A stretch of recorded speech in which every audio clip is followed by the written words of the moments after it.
Day here on The Exchange, joined by my cohorts Charlie Evers, Marianne Michaels, Fritz the Night Owl, sitting in this week as a guest co-host, broadcast icon from the city of Columbus, Ohio, Chuck White, and just a great guy in general.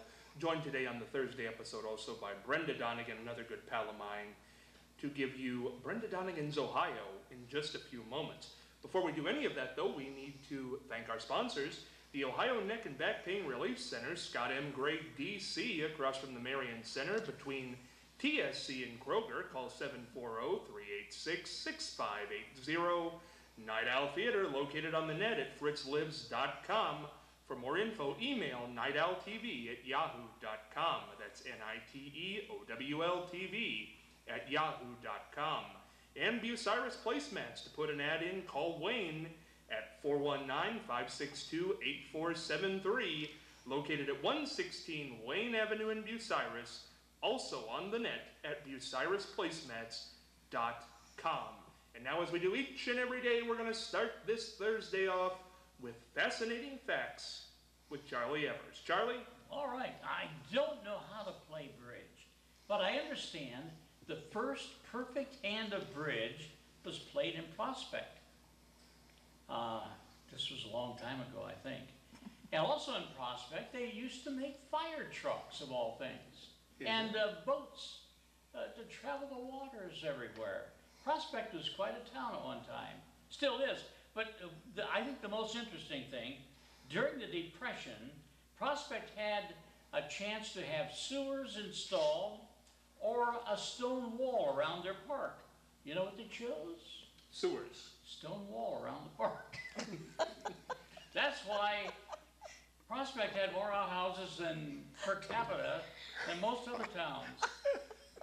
Boy, that is But fascinating, Charlie. they still have the stone wall now. The other things would be gone, you know. Listen, I don't think you're telling the truth. I think you might be making things up. No, you travel down there sometime. You'll Are see the outhouses still there? No, they're gone because stone wall, you know, that lasted. I don't know what stone wall had. Now, wait a second. The outhouses are gone, so when did they put in the sewer? In 1977. Well, who was 76. 77? From the 1920s to 1977, you know what was going on in Prospect. That's why Bucyrus was the state odor capital of Ohio right up until the 1970s. How do you know that the first perfect game of bridge was played in In Prospect.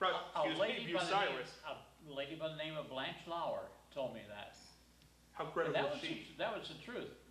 Fine. I mean, she was a creditable lady. Okay, thank you, Blanche. And if you don't know what to do tonight, if that didn't put you to sleep right there, here's a guy who can give you something to do tonight.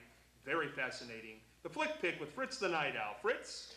Thank you, Scott. Well, the word Hatari in Swahili means danger.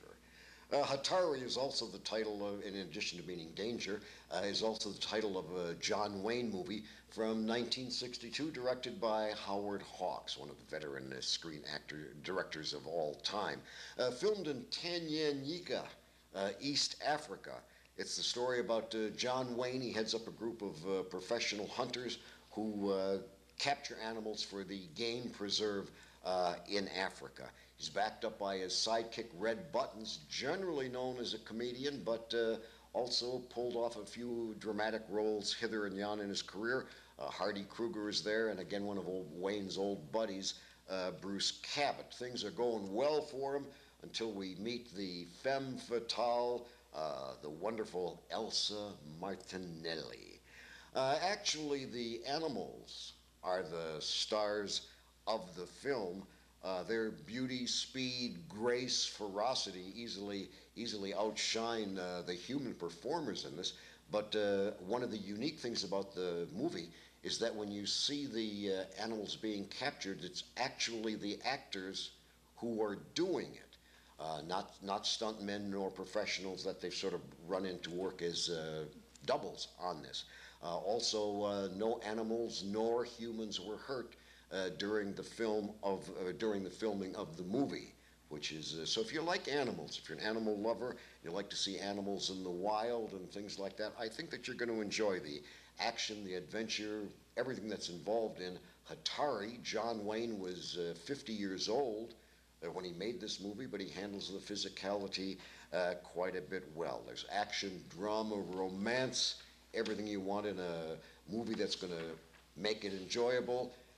Not memorable, I shouldn't say, it's not great, but it's good and it holds up well even today. Hatari, John Wayne, danger. John Wayne, another person who never made a bad movie. I think they were just out there and you watched them because it was John Wayne.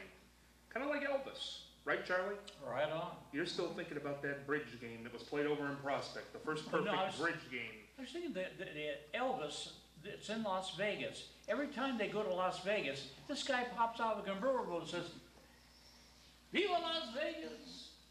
I don't know why, but Who? I wanted the Elvis impersonator. The same one every time? Same one. He's getting old. How many times have you been there? Couple times. 2 times in your life you've seen this guy and you think he's doing it every He day? gets older every time. Holy mackerel. He was one of the most prolific songsters, songwriters, and movie stars of our time. And I didn't realize that until my former administrative assistant got married in Memphis, and we went down to her wedding.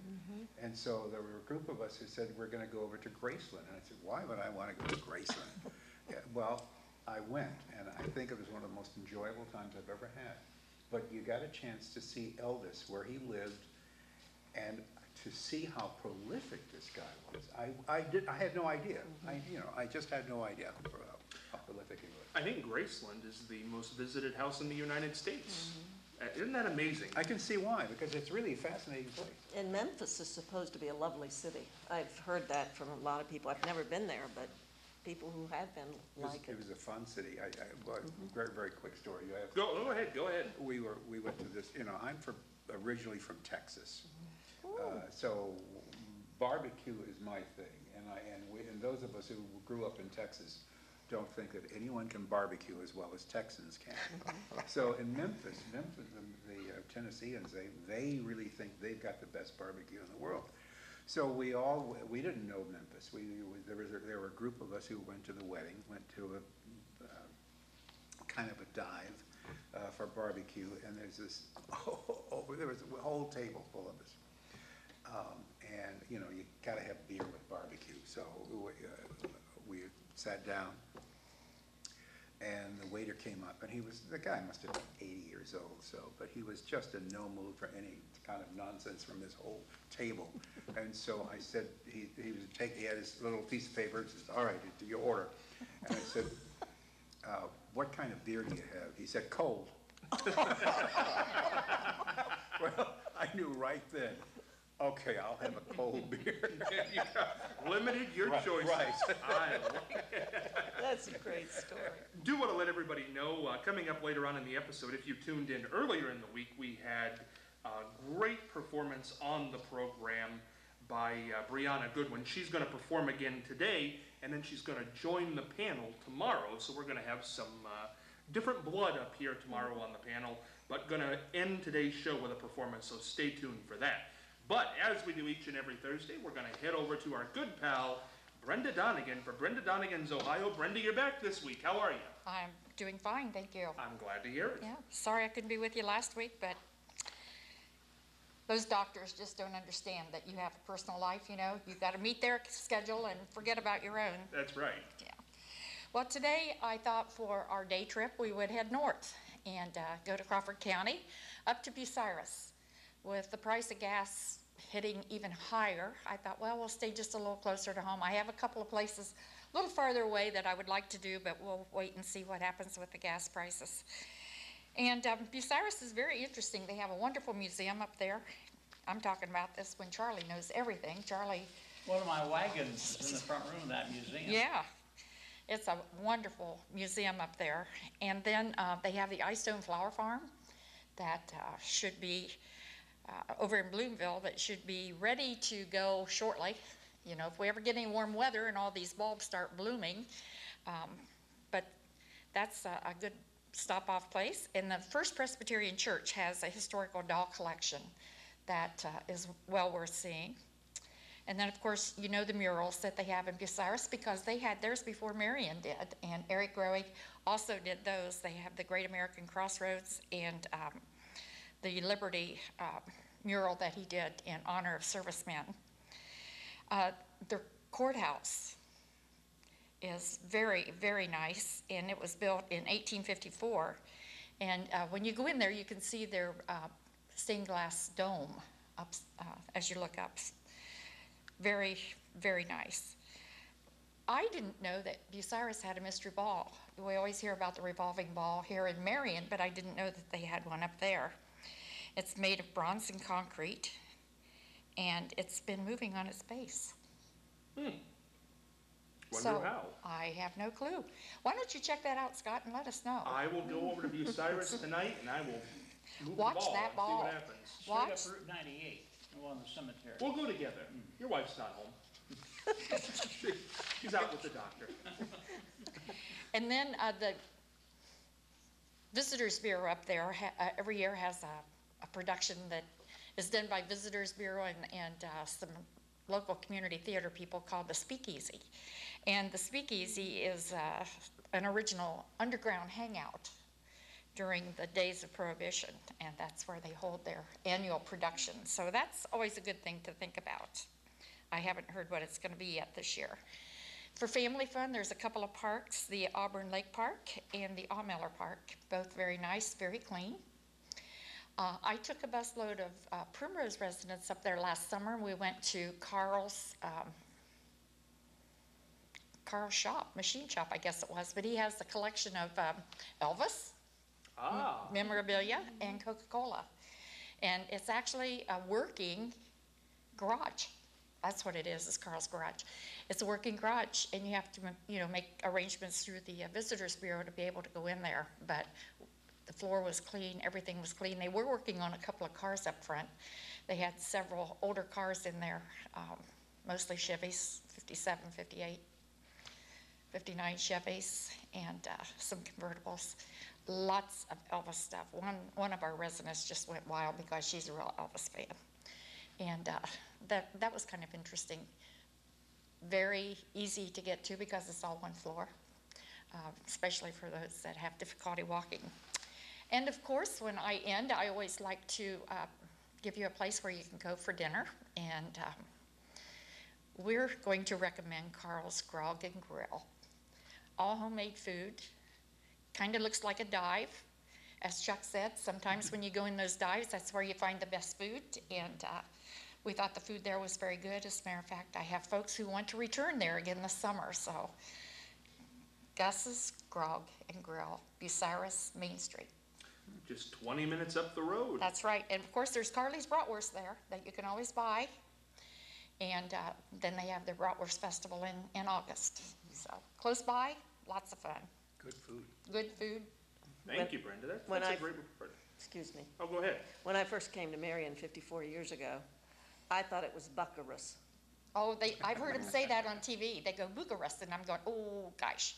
Or Bucharest, and I'm I've going, heard Bucky Russ. Bucky And Russ. Bucky Bucky Russ. Russ. It's just like when they say Bellefontaine. I Yes. grew up over there, and that's Bellefontaine, so. Or Gallipolis. Well, in what is it? In Ohio, or in California, it's Carmel, California. In Indiana, it's Carmel, California. I went to Indiana one time and asked for Carmel. They said, "What? It's Carmel. It's Carmel." Which is how it's spelled. It's like in Texas, we've got the major city is Houston. In New York, it's Houston Street. That's And right. of course, there's Rio Grande and And Rio Rio Grande. Grande. Right, And that- Lima, Peru, and And Lima, Lima. Ohio. I think Phyllis Diller told a joke. Have you ever eaten Lima beans? It's Lima beans. So it's Lima, Ohio. An interesting side note there to people who want to take a trip, and I hope it's still over there. I hope I'm not giving bad information. But 4 years ago on the Elvis note, there's a place over in St. Mary's, Ohio. This is as odd as it sounds, it's the truth. There's a guy over there whose legal name is Elvis Presley Jr., and he claims to be the son of Elvis Presley, and he's appeared on Hard Copy and all these shows. Nobody's ever disproved it. I interviewed him twice during my radio days.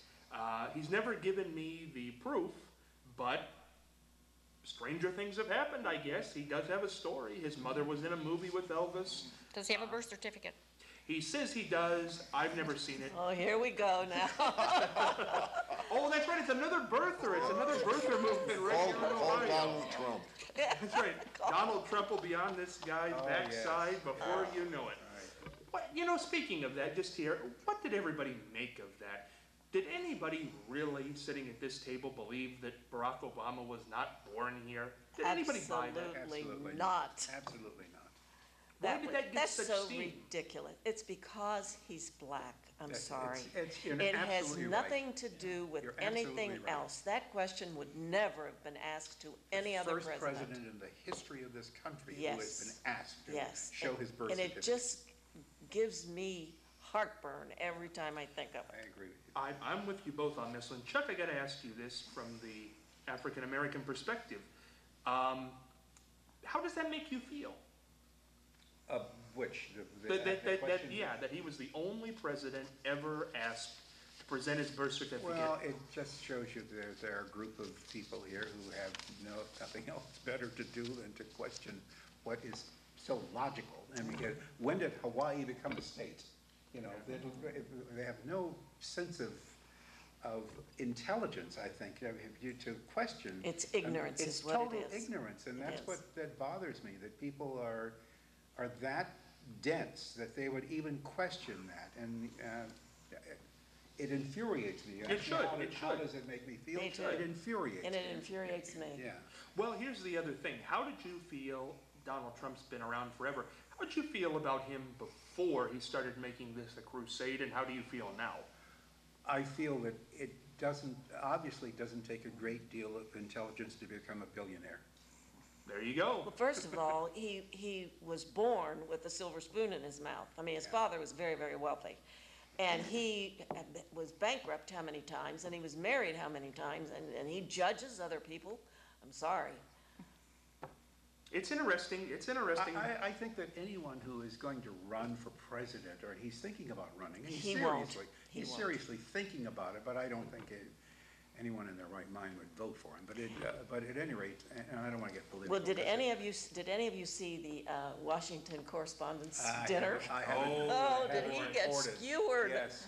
Oh my, Yes. and he sat there and he was just livid. And I understand, I got to Oh, go ahead, interject the go ahead. president's comment Yes. there when he said that, there's a war going on in Afghanistan, and there's things that are happening in the world that are really serious. But Donald Trump has the biggest decision he's made is whether or not to fire Gary Busey on the Celebrity Apprentice. He says, that would keep me up all night. I know. I love that line. Well, the thing about Donald Trump is, and nobody talked about it, about 5 years ago now, but when he got into this war of words with Rosie O'Donnell, he was calling her things that were, I know. he called her, he went after it, fat, lesbian, things that maybe, I don't want to say that she is, but things that he really went in the public and just beat her over the head, and because she made fun of his hairstyle, I didn't really understand that. Everyone makes fun of his hair. But you know what worries me is that there are people out there that believe that. What is our country coming to when people believe those ridiculous things? It just makes me sick. Well, back in the 20s, H.L. Mencken said, I paraphrase, nobody ever lost money underestimating the brains of the American public. So, How- H.L. Isn't that said sad? it in the 20s, Yes. sadly Yeah. still true Charlie, how are historians going to look back at this time when we had the first African American president and we had people getting press asking for his birth certificate? How are people going to look at that 20, 30, 40 years from now? I doubt if anyone will remember really the quest for the birth certificate. They'll remember more of a man who served his country well. But you know what? People still remember McCarthy, and he turned into quite a joke.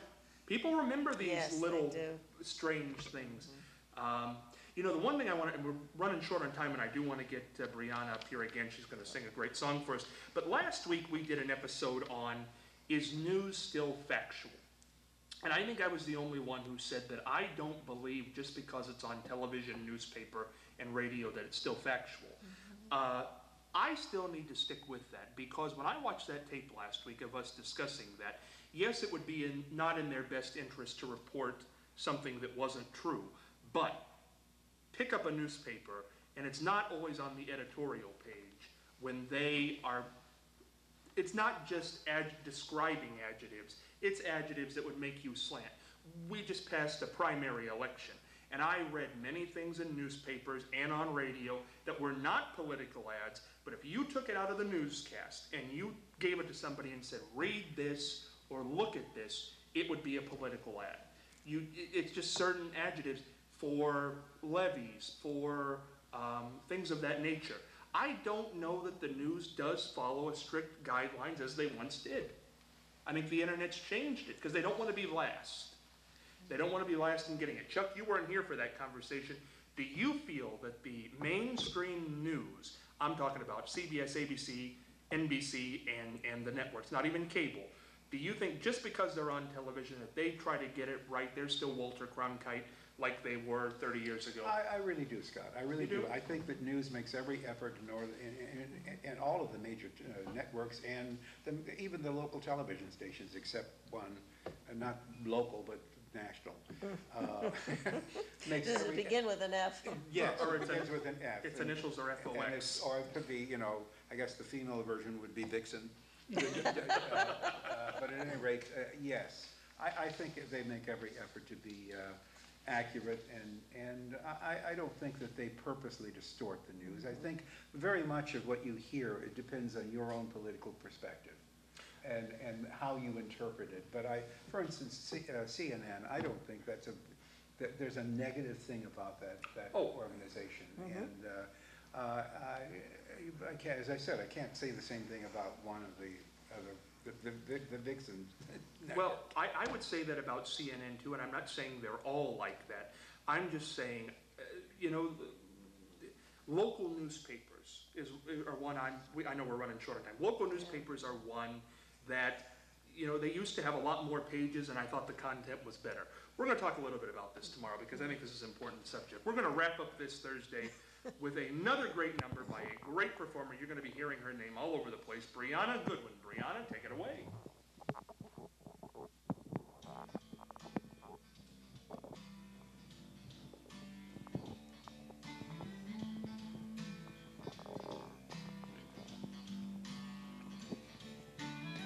I should have known by the way you passed me by. There was something in your eyes and it wasn't right. I should have walked, but I never had the chance. Everything got out of hand and I let it slide. Now I only have myself to blame for falling for your stupid games. I wish my life would be the way it was before I saw your face. You stole my happy, you made me cry. Took the lonely and took me for a ride, and I wanna undo it. You had my heart, now I want it back. I'm starting to see everything you lack. Boy, you blew it, you put me through it. I wanna undo it. Na na na na na na na na na na na na na na. Now your photos don't have a picture frame, and I never say your name, and I never will. And all your things, well, I threw them in the trash, and I'm not even sad. Now I only have yourself to blame for playing all those stupid games. I wish my life would be the way it was before I saw your face. You stole my happy, you made me cry. Took the lonely and took me for a ride, and I wanna undo it. You had my heart, now I want it back. I'm starting